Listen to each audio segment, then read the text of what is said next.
今回の動画ではリブトラのベルリックスの NAMU-A2 対応について掘り下げます。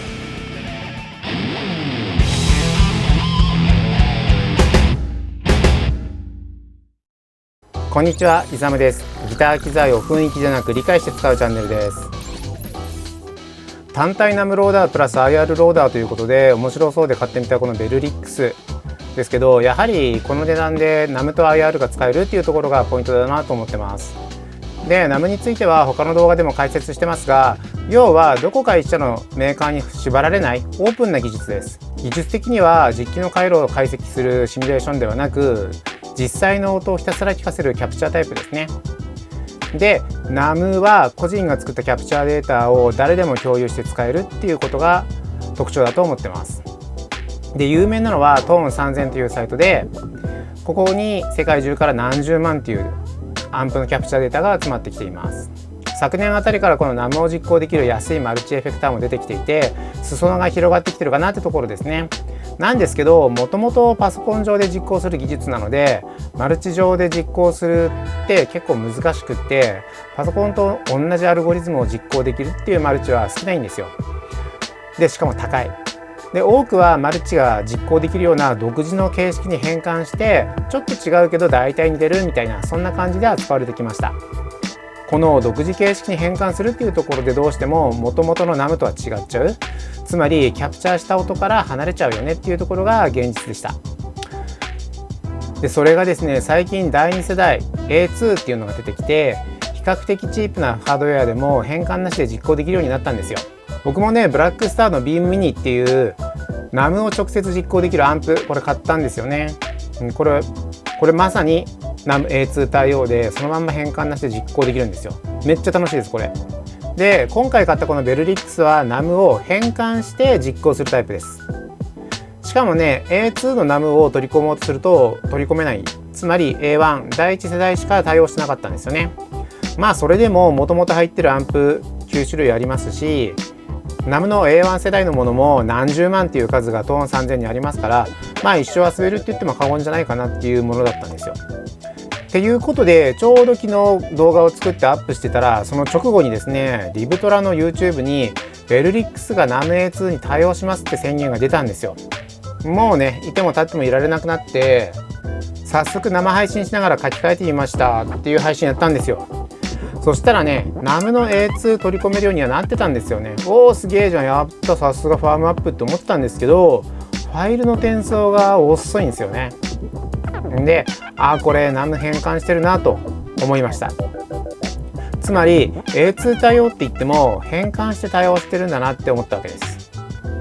それでもね、最近の NAMU ファイル、最近追加されたものっていうのは A2 のものしかなかったりするんで、ブラックスターの新しい公式のやつとかなので、そういうのも使えるようになったっていう意味ではいい対応だったなと思ってます。でね、ここまでは昨日の生配信書き換え直後に分かったことです。その後ですね、考えてみたことがあるんですよ。果たして待ち続けたらベルリックスは NAMU-A2 にネイティブ対応するんだろうか。ネイティブ対応っていうのは変換なしで直接 NAMU を実行できるっていうことを言っています。ということで、まず確認したのは NAMU-A2 の仕様ですね。いくら非力なマルチエフェクターでも実行できるって言っても、どのくらいのパワーが最低限必要なんだろうっていうことで調べてみました。するとですね、ペダルや小型アンプ向けに最適化された軽量モデル A2 ライト、これを実行するためには ARM の Cortex M7、M7 600メガクラスのチップセットで、それをだいたい半分ぐらい使って実行できるよっていうのが A2 ライトの動作条件だということが分かりました。なるほどね。ベルリックスはその他にも IR も積んでいるから、その分処理量が増えるっていうのがあるんですけど、だいたいこのくらいが目安になるのかなっていうところが A2 ライトの最低動作条件になります。じゃあベルリックスはどうなのってところが問題なので、早速蓋を開けちゃいました。ね、中はこうなっていて結構部品少ないんですよね。LSI として積んでるのってここに MCU、マイコンがあったのと、あとオーディオコーデックがあったのぐらいです。このマイコンで NAMU を実行したり IR を実行したりしてるんですね。じゃあそのスペックを見てみようってことですね。でこれ見てみるとよく見るとですね、この LSI には捺印があって、見るとアーテリーっていうのかな、アーテリー AT32F435CJU7 みたいな感じで書いてあります。でこれのデータシートも見てみました。そしたらですね、 ARM の M4F、M4 で FPU フローティングポイントユニットがついているやつだと。で最大クロックが288メガで、フローティングポイントユニットがついてて DSP 命令も使えるっていうことなんですけど、 M4 っていうのは M7 と比べたら非力なんですよね。でさっきも言ってた通り、本当は 600MHz が必要だっていうのに対して288が最大だって言ってるんですよ。つまり要求スペックに対してはめっちゃ非力なんですよ。なので要求が M7 であるところに対して M4 だし、クロック数も600欲しいのに、600メガ欲しいのに288メガだしっていうことで、もうこれはハードウェア的にも全然足りないっすねってことが分かりました。残念だけど今後どういうふうにファーム頑張っても直接 NAMA2 を読めるってことはないと思います。なのでベルリックスは NAM と IR を入れて遊べるんですけど、ネイティブ対応ではありません。とは言ってもベルリックスは NAM と IR をそれぞれ入れて入れ替えていろいろ組み合わせてっていうのが遊べるのが楽しいです。でしかも個人的におすすめなのはやっぱりこのつまみ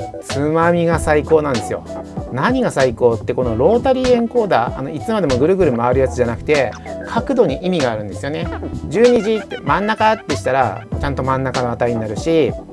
だいたい45度ぐらいクイッてひねったら45度分ひねった、そういう音の変化になる。画面を見なくてもつまみが真ん中だったら値は真ん中だみたいな、そういう使いやすさがあって、すごく本当に実機をいじってるなっていう感じがして楽しいです。そうだ、せっかくなので最後に計測したレイテンシーについても触れときましょう。で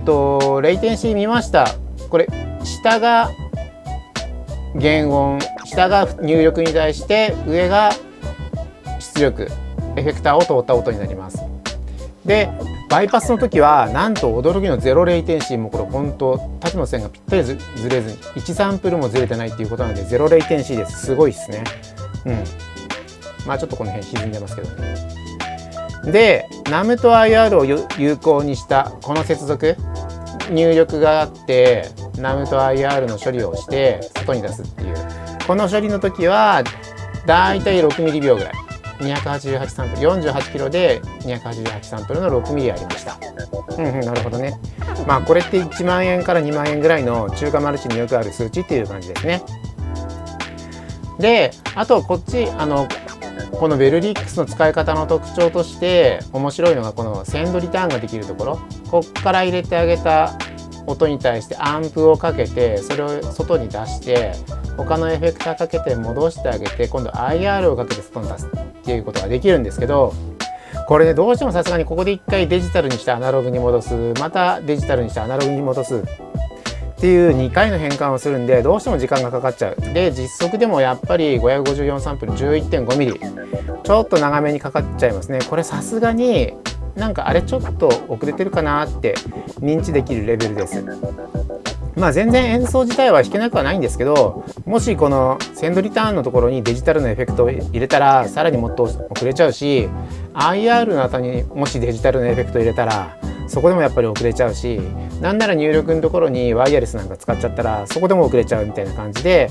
どんどん遅れちゃうと思うので、デジタルの機器を重ねて使うっていう時にはちょっと気にした方がいいかなって思います。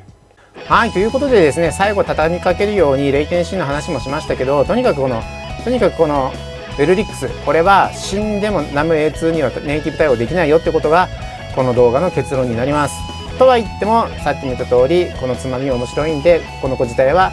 まだまだ可愛がってあげる必要があるかなと思ってます。あとこれから実際に A2 を変換して、弾いてみたらどうなるのっていったところ、ちょっと変換の精度のところみたいなところ弾いて確認してみたいなと思ってます。ということで今日の動画としては以上になります。また次の動画またはライブハウスでお会いしましょう。それではね、バイバイ。